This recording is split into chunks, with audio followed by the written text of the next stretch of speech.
He is the only one who can bring peace and blessing to every nation, including Israel's enemies. Remember what the angels announced to the shepherds when Jesus was born? Luke chapter 1, they said, "He will be great and will be called the Son of the Most High.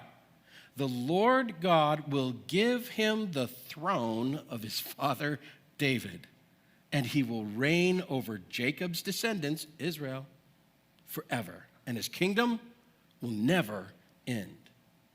This is the one being described in Amos. And also, under his reign, friends, the blessings are going to be off the chart.